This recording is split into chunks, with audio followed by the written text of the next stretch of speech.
Ladies and gentlemen, the next session is starting. This is the panel session of the COMIT Drones Steering Committee, and I'll hand you over to Amanda from Sellafield, who will be our chairperson for today. Thank you very much. And I'm really sorry I've got to hold this microphone like this, but we've got one between four, so we will be passing it back and forward. I'm pretty sure that we could get away without it if it wasn't for the fact we were getting recorded. Would that be right? So I do apologise. We'll just have to look like idiots as we're going through. So thank you very much for doing the graveyard shift with us. I know we said we had the graveyard shift after lunch, but this is like the true graveyard shift, isn't it? The last one of the day where everybody really just wants to get to the bar and enjoy it. What I will say is this is going to be really informal, really relaxed. Would love people to talk and more of a sort of general chat in the room about what's happening within sort of the Commit to Drones drone steering group and the wider community, as well as what you guys are doing out there on the patch. So we'll start off with some introductions. We'll go this way down the line. So I'll start with Matty, and it's just easy to pass the microphone that way. Thanks. Hello, I'm Matt Burns. I'm Senior Project Manager for National Highways. I've been with National Highways now for about 5 years. I previously came from the police, having had quite a long stint in police aviation. So I managed to get kind of that spatial awareness and understand what drones could give to National Highways. So I'm working very closely with our Drones Governance Hub and now on obviously these guys here from Commit to Drones to make sure what we do in National Highways is obviously safe, the best we can do, and obviously, you know, from an operational point of view, is where do drones fit into that space so that we can manage our roads correctly and then return to normality as quickly as possible. So pass on. This feels slightly bizarre. Yeah. Anyway, hi, I'm Craig Roberts. I'm the head of drones at PwC. I've been around drones for a very long time. So let me just go back one step before that. So prior to drones, I was chief exec at a robotics inspection startup in Texas. I had lots of fun actually doing an aviation audit with Cyberhawk and ConocoPhillips and Shell in Texas and Houston. Anyway, we'll come back to that point. That really brought back some memories, that one.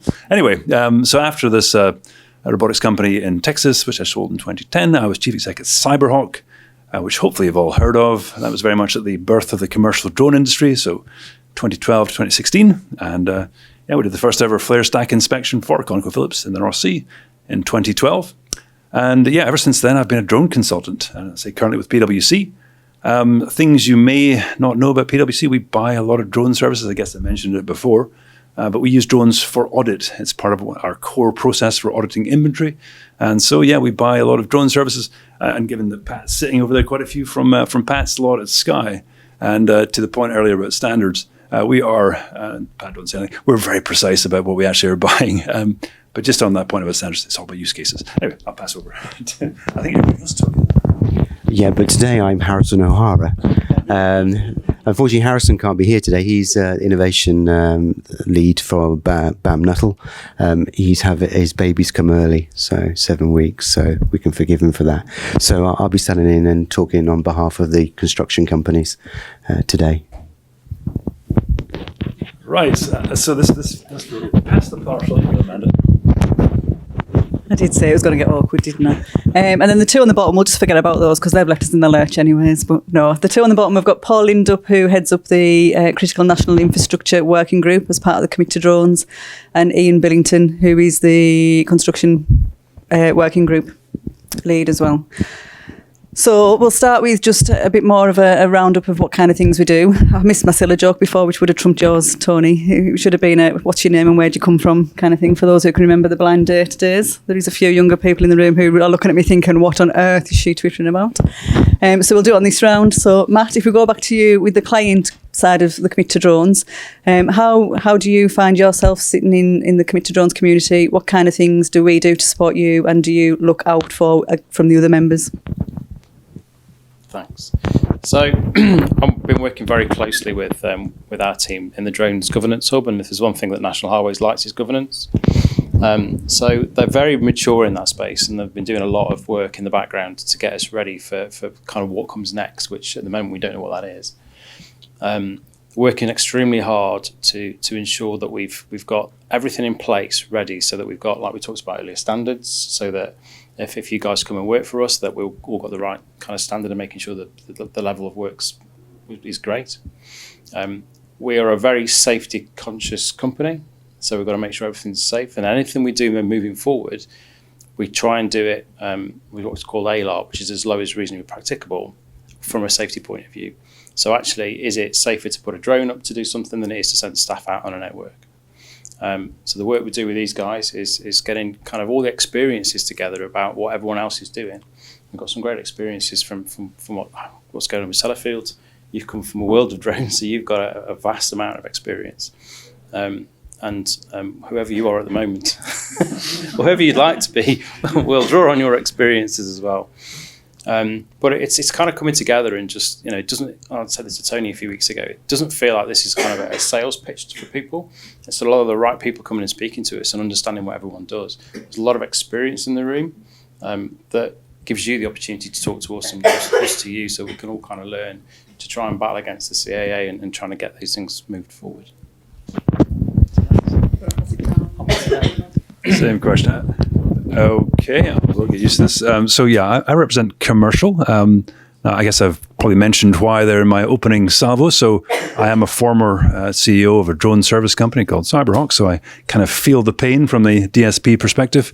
But also we are a purchaser of drone services, both for, as I mentioned, inventory, earthworks, construction progress, that sort of stuff as well. We routinely purchase lots of those sorts of services, and so we have that to offer. So my role in the committee is to make sure that the connection, and as Matt mentioned, hopefully an informal, not salesy, but practical, how do we solve stuff kind of connection. Hopefully that connection between commercial and client organizations can be made in an effective way in a nice informal setting here. So that's my goal. We'll also be hopefully hosting some sessions at PwC. So ideally the next one will be in November, and they're still working on that, as was trailed earlier by Tony. Thank you.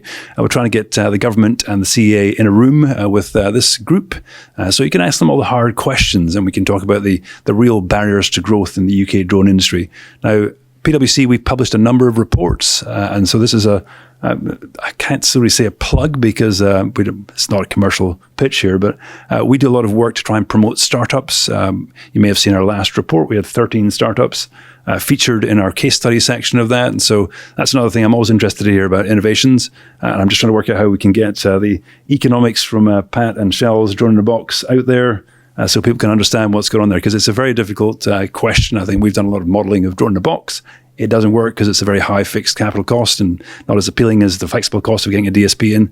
And so that's the kind of thing we want to get. We want to get that information out, push the case studies out to the group so they can understand how the business case works, because it all comes down to the business case. Anyway, that's far too much chat for me. There you go, Tony. Sorry. I'm trying to give a construction point of view. There's 2 points I'd like to make on construction. One is in productivity within construction has always been a problem. Straight from the 1930s, you can go look at government reports from the Egon reports onwards. And technology kind of helps with productivity. So in construction, I think the construction members join us to help them get their technology, either procuring it or using it within their businesses. And it's a difficult sell within it because most of them are project-based. So if we have a look at most of our tier one members, a lot of them don't have double-digit drone pilots within it. So with all the things and all the millions of pounds that drones can actually do, I mean, I always quote Amanda here at this stage about her scaffolding, save 5 million on scaffolding using drones. Per year. So, if we even took a small part of that into the construction industry, the UK could do so much more if we could get rid of 50% of scaffolding and use it for inspection, working at height. If we can take our construction companies, these big multi-million-pound companies, and build their drone teams up, and National Highways and the client organisations as well, we can save billions basically. So that's why I think the construction companies are joining us. You guessed that on rapid, so I want to know. Depends what's in the parcel at the end. If it's something good, it's mine. So we touched on it there, Craig, when you were saying about there's the community kind of thing and how to help each other. How have you got any sort of examples that we can like clear examples of what we've said, because like we say, part of the steering group is we're wanting to get those case studies out there, and it's one of our actions from our previous meeting to say, yes, we need to get some of the case studies out there to show what people are actually doing, so that it helps other people understand what's going on as well. Can anybody think of any examples that they've done that they would like to share within the community? You can start. I can start. Okay, so just because this was mentioned in a previous conversation, so ABP, Associated British Ports, this is not obviously a construction company, or arguably CNI, I'm not sure. Anyway, we did an asset management implementation. So that's a really relevant thing for construction. I think there's a lot of survey chat in here, and I have nothing against survey. It's a very important part of doing wonderful things in construction, but there's also an inspection requirement. So the differentiation between survey and inspection. With inspection, you're inspecting against code to achieve an inspection standard and determine whether maintenance is required or not. Survey, you're just measuring stuff, obviously very precisely. Yeah, and so with ABP, we implemented an asset management system, including software. And software is absolutely key in terms of getting benefits out of any of these drone technologies. It's all very well capturing data, but unless you can actually surface that in some intuitive visual asset management software, and then integrate that seamlessly with business as usual software, you won't get the maximum benefit. So with ABP, we had a 55% saving in time, so that's the productivity saving there, and a 38% cost saving. And this is for a hybrid model which featured the use of drone service providers, actually a company called Aerodyne, some of you will know those guys, and also their internal pilots. So yeah, that's a big example there. So 55% time saving and 38% cost saving. Brilliant. So I'm going to try and beat your record. I've just started a kick-off process where all those who've watched the Panorama program, the stock vehicle detection system that we use, we have to calibrate, and we have to make sure that we do something called ground truthing with that.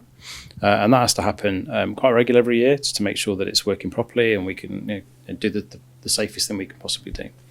So I'm just starting talks now to see if we can start to use some drone technology to actually use that. And saving for that could be up to 7 million a year. Fingers crossed. Challenge is on. But again, it's all around trying to be as safe as possible. With this, yes, okay, there's still kind of risks with drones and air support and whatever it is we use, but it's still a lot safer than physical things on the ground and things that come into contact with each other on a more regular basis. So yeah, I'm going to go with that challenge.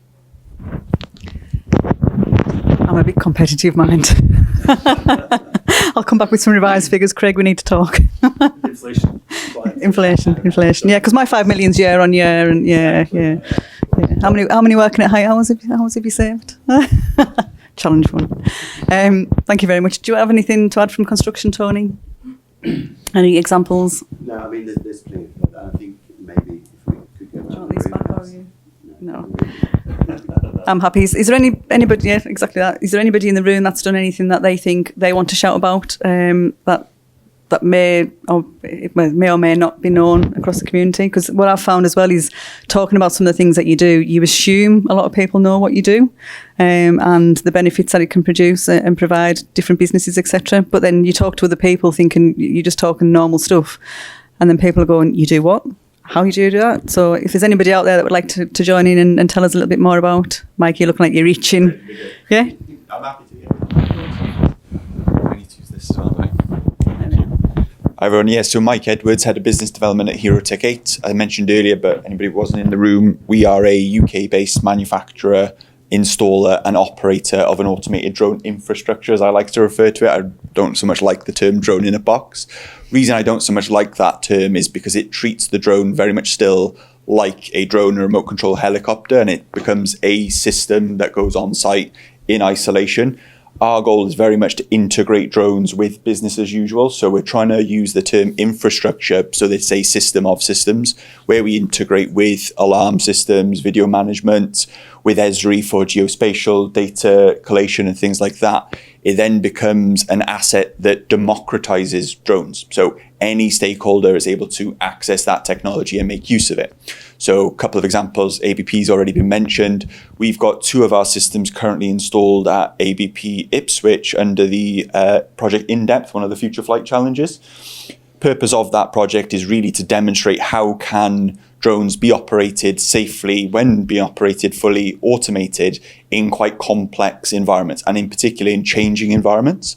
Big part of that is bringing in real-time sensor information into simulated environments so that we can execute flights safely at a desktop before actually executing in the real world, and then trying to bring that into as near real time as possible so that there's intelligence in that flight planning as we're going through.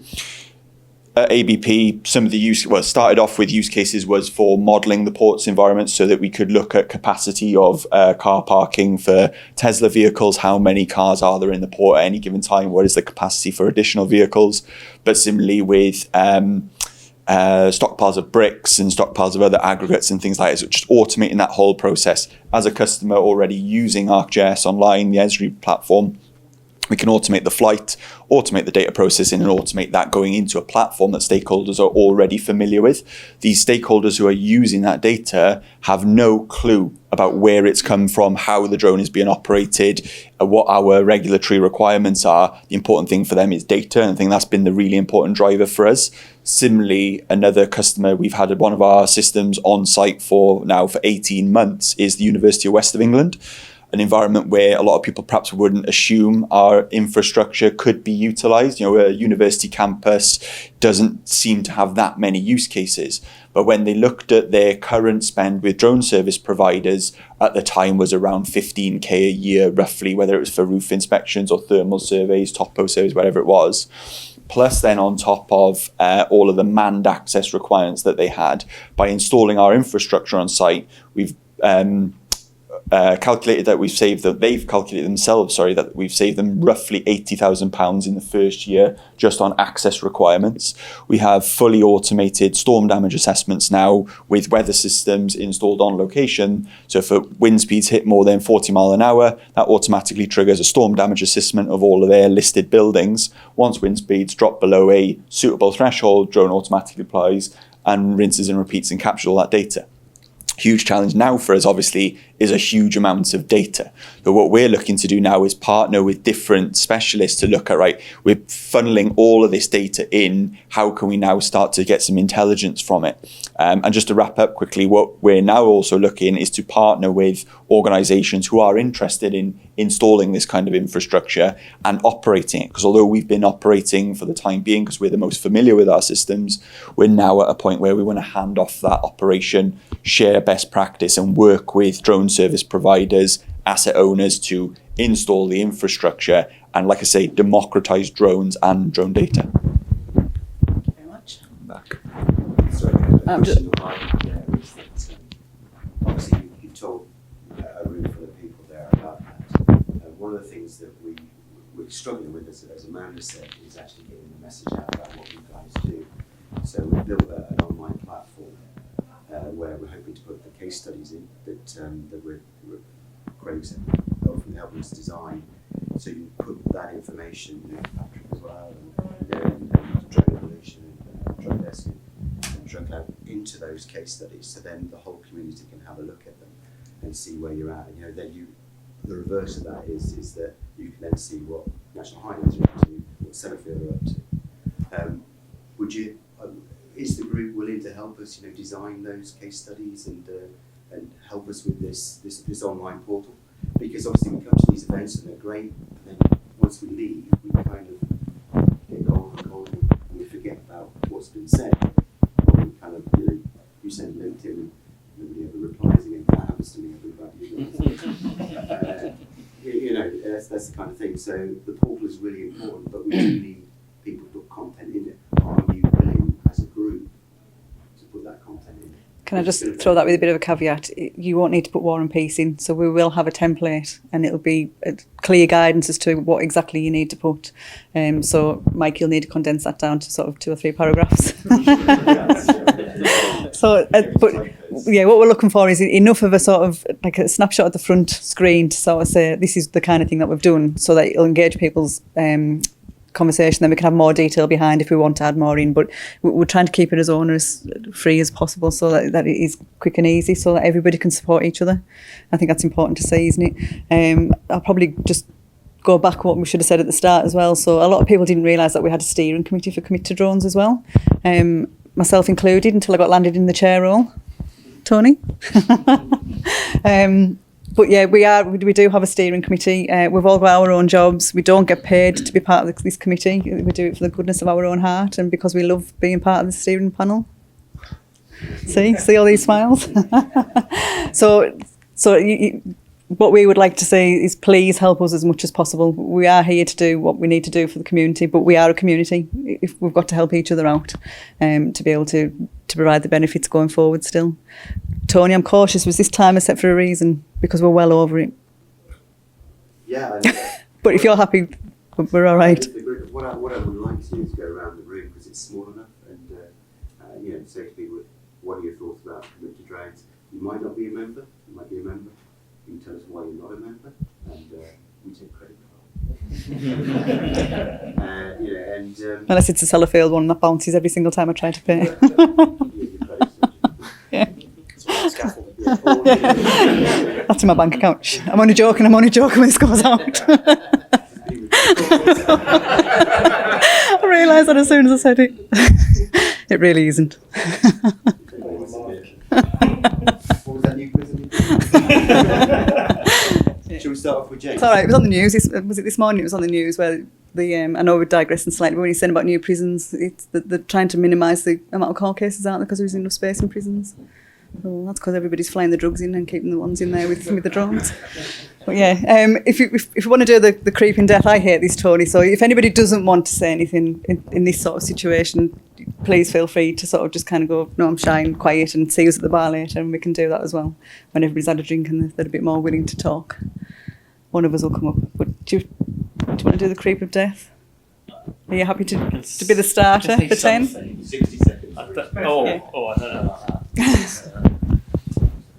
Sorry, I feel like this might be a bit unfocused. I feel like I could have lost the core question there, but it may be a reflection for the benefit of the group, so perhaps it'd be best if I went last. But hey, the way we're talking about this is, it sounds like an inevitability that there are going to be drones everywhere all the time. This isn't stopping. This, drone infrastructure systems, drone in a box, whatever you want to call it, is the idea of, linking up with the AI track that I saw this morning, and this sense of more information being captured in real time all the time, and a lot of decision making being done basically in the background without much human intervention. That, I say, now seems like an inevitability. So I guess the thing to comment on is this isn't going to stop or get smaller or finish.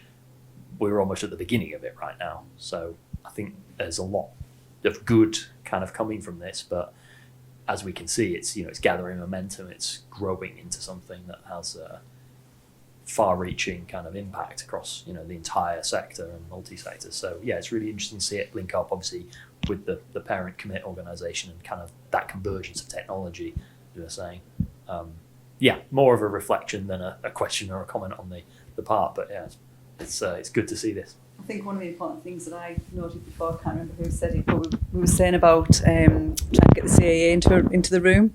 I'm on multiple different groups, and the amount of people that say they want to get the CAA into a room is an absolute nightmare. So if we can get those multiple groups, which there is multiple of those people in here, into one group, which Commit to Drones, that's exactly what we are, then it will help the CAA. Instead of having 20 different requests to speak to people, if they've just got that one request, then we can just all attack them at the same time, so to speak.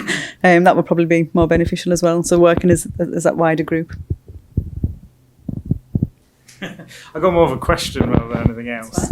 So, my name's Mark Vandenberg. I come from Vision Survey, but I've been a client and a designer, contractor across the whole sector. But how I generally see drones at the moment is there seems to be a lot of sort of one-man band people doing it.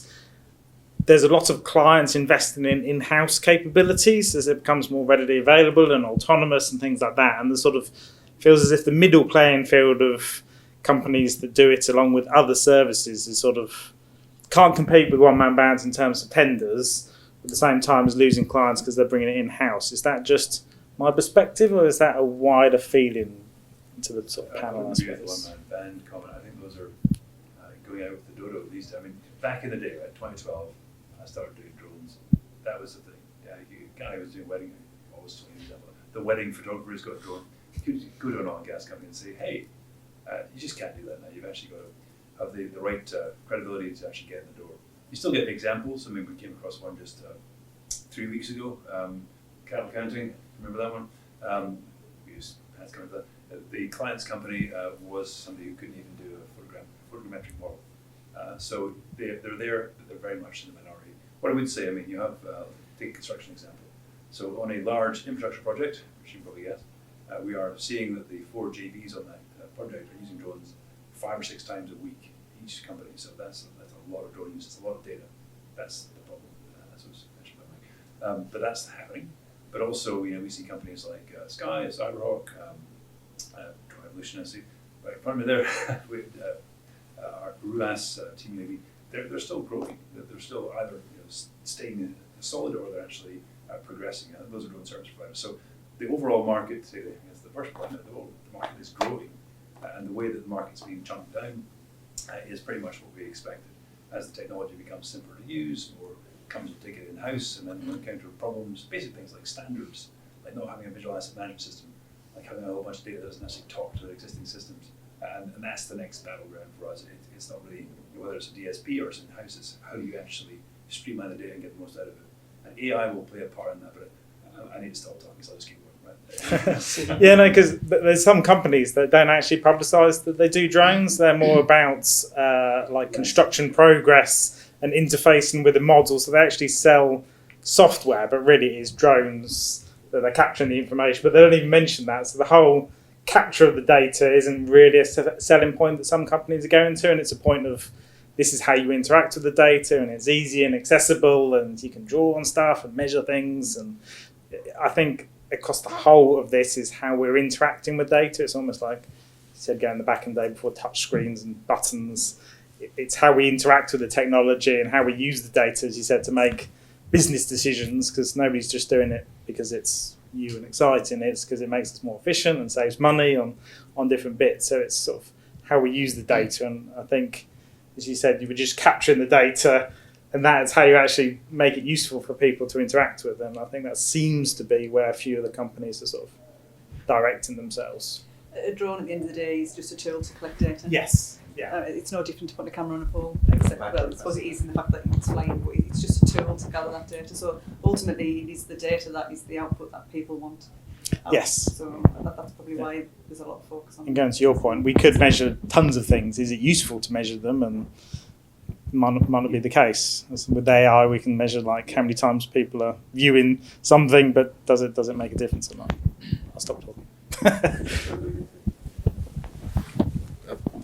Thank you.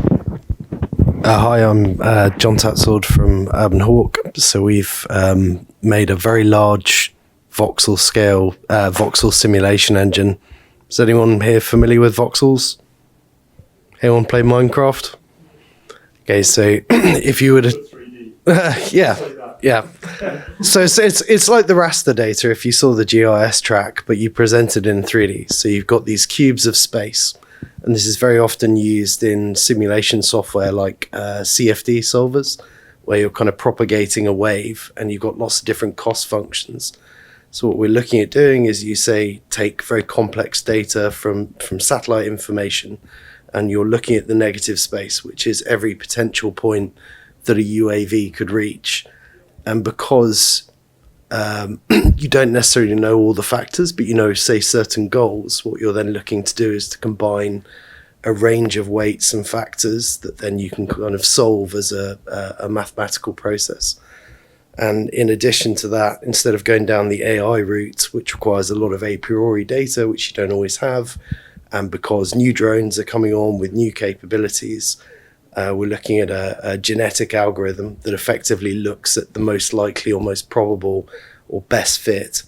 And then you effectively brute force that. What you're able to do is to look at multiple different scenarios for how to execute a given mission. So we've had some good chats with Esri as well around drone planning. So it can be as inane as you can't fly over that particular building, or there's been lots of complaints, so let's add that in as a weight and factor, say, sound or line of sight. Or you can get into the complex. So, for example, GNSS signals particularly in urban environments, are determined on where the satellites are at a given time. So you can add that in as a cost, and that allows you to then start considering different patterns and movements through that environment. And then you go from the squares into a series of flight paths that you can then load back into another system. So hopefully that makes sense. We're talking tomorrow, so we'll have more to show.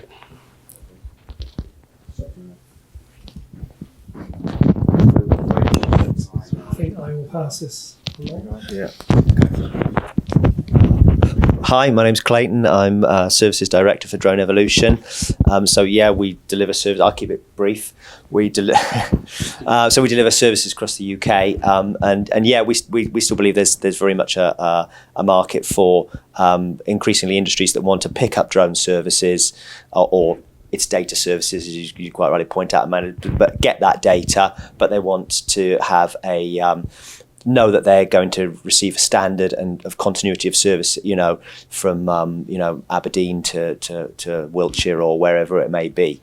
And I'm sure we've got some case studies we could share, and it's been. Yes, that's a good point. Thank you for mentioning that. Yes, we also do build our own bespoke drones as well. So we have a delivery drone and some tethered drone services as well. It's been a really interesting day to find out, because the key point is, of course, how you tie in that data. So that's really been one of the key challenges for us over the last 5 years, is dealing with an array of different industries who know that they want that data, but it's kind of processing that and managing it effectively. So it's interesting. Okay, I'll pass on because I'm. Thank you. I'll keep it short. Hi, Alicia from MachineMax. We focus on operational efficiency in construction plant and bringing about idle reduction and things like that. I'm not part of COMIT to drones, but I am interested in how the drone footage and contextual data can benefit construction and our customers in general, being agnostic to where the data comes from. So yeah, it would be good to start that discussion.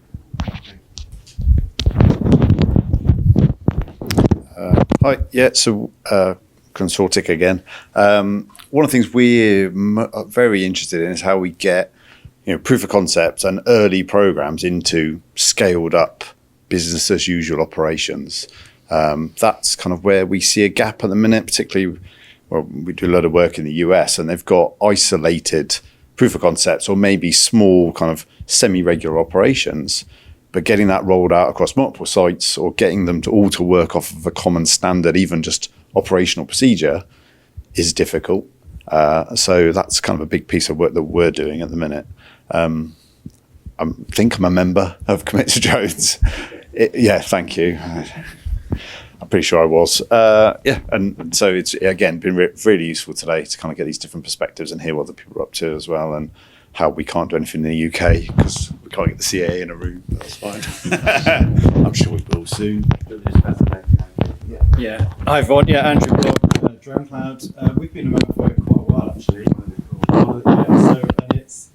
Typically we've worked with Paul and Ian, and neither of them are here today, but we've worked with them for a number of years, and we've done not maybe specific projects, but we've got a good relationship with those, and we've worked closely with National Highways and Network Rail over the years to do a lot of good projects. So, and we've done quite a lot of presentations and a lot of feedback working with both organisations. Yeah, so definitely been a good benefit for membership with. We did our first one ever present. We did, yeah. It's probably turns out it was illegal.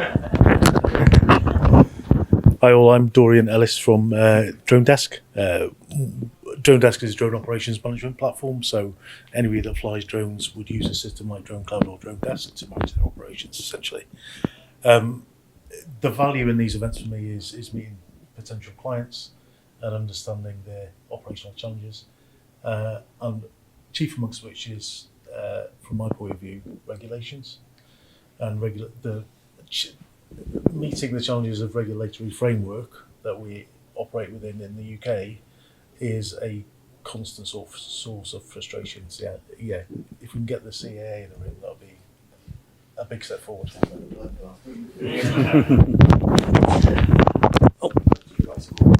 Well, just one thing I was going to say very quickly, just very quickly. Yeah, on the CA thing as well, plus from a wider renewables perspective, I've just taken the chair of the Renewable UK Aviation Working Group. So I'd be keen to talk to yourself, Tony, and Amanda, just to see what cooperation we can do and see if we can get a conversation going between the wider renewable industry and drones. Leave that with me then, and we'll be in touch. Just one thing. I know you said it was boring, but the standards that you were doing actually is really interesting. We work with Arcadis, and it's interesting that you had a point cloud standard rolled all the way up to the very survey standards from a geomatic point of view. So yeah, I think we'll be in touch on that because we have standards inside, but it's definitely on the drone capture standards. It's really too early days, and it's like, how do we actually get that progressed to a common standard that we can just quote, etc. So yeah, we'll be in touch. Thank you.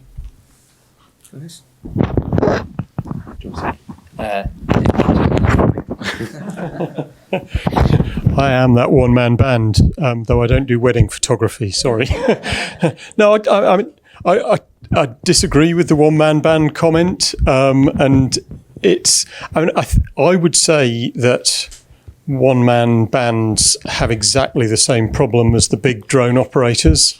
It's always pipeline. Your comment about, I think it was your comment, somebody's comment about pilot projects that never get rolled out to anything else. It's, it's the same for us. Yeah, I mean, the reason I'm a one-man band is because I've got a good client book, and I go and procure drone data from wherever is near the site. That's why I'm cheaper, because people aren't staying in hotels, not because I haven't got a big office. I think most people haven't got a big office anymore. So I just think collections of experts, I suppose, is a good thing, even if they're not grouped in a company. And actually, a lot of the time, my group of experts, the expert flyers, expert modelers, expert image, what's the right word, analyzers, a collective of companies works just as well as a big company, often better than a big company. I know. I think we don't want to be misinterpreting what we're saying. What we're saying is there's such a low barrier to entry, and it's also it's actually a challenge to yourself as well for people who come in. They pass their exam, CERA exam, and then they say, I'm a surveyor. I was having exactly that conversation with a bunch of big infra guys in Survey for BIM, which I'm a part of, about protection of function for surveyors, basically. And I just don't agree. I think the reason that there is a problem, and a lot of the time the problem that people like that are talking about is on domestic level work. And that's not really what we're all talking about here. I work with universities, I work with city councils, I work with tier one contractors, and the reason that they hire me, maybe there's an element of cost about it, but I win jobs where I'm not the cheapest, and I'm going up against bigger survey firms. I think, in a sense, if I had a message to everybody, the data collectors, is you've got to start thinking about doing more than just collecting and processing data. I think this problem that the survey industry has is that they've got the kit. They like posting pictures on LinkedIn of the latest scanner or UAV that they bought. When the reality, I'm an ex-designer. I sort of segued into survey, but my reason for being in survey is because it gets me access to clients' asset data, and I want to do stuff with that. As if I go to a university and say, I'm a one-man band and I've got some interesting ideas about what to do with your data. Like, fuck off. Please don't go away from me. Yeah. No, I'm not. Okay. I think we've run out of time. The bar is calling. Yeah. Can I just have one come back in that point? I think it's very important. So what we're saying is just what I said. It's the cobots. Yeah. No yeah. offense to anybody who likes westerns. Okay. It's just that I just still qualified. I'm an ace FPV pilot. I can do all kinds of tricks, and I'm going to go to oil and gas company or transmission tower company or power company X. I'm going to say, okay, I've got this drone solution. And what we found, because I've been doing this for so many years, back in the day, these people would put potential purchases of drone services off for years because they would try this this amazing pilot, doesn't know a thing about data, doesn't know how to calculate absolute accuracy, doesn't know about ground control, whatever, and have put them off for years. And so those people haven't sort of, like yourself, who've got a healthy order book and are taking along. Well, that's fine. That's always going to be that in the market. We're talking about where's the engine room for growth in the UK economy, and it's just as was mentioned, it's the internal use of drones by surveying companies, by construction companies, by contractors to construction companies, and it's the DSPs, we mentioned a number of names here, who are growing and scaling. And so the graphical is that the one-man band, the good ones will tick along here, the bad ones will fall off, and we'll see the real growth engine in those buckets I mentioned. So that's what we're talking about. It's the one-man bands who actually don't have the right skills. Is it reasonable to say then, based on the opinion in this room, and perhaps this is a biased room for the reason we're all here, but the problem we're describing, the journey you just described there, it's functionally has nearly run its course. It's almost a legacy issue, and we're looking at the next stage where, people are coming back round. They're not scared of drones again, even if they did have an experience several years ago that was poor. The industry's clearly gathered enough momentum for that to sort of almost. Yeah, I mean, it's really anecdotal. That's my gut. Yeah, but people still don't know enough to go more. Right, Craig, I'm going to have to get my shepherds crook and bring you off stage. Look, I can't even keep them in the seats. Look, they're all ready to go. First one out the door buys all the drinks. I can't. Has everybody got a purple badge? There we go.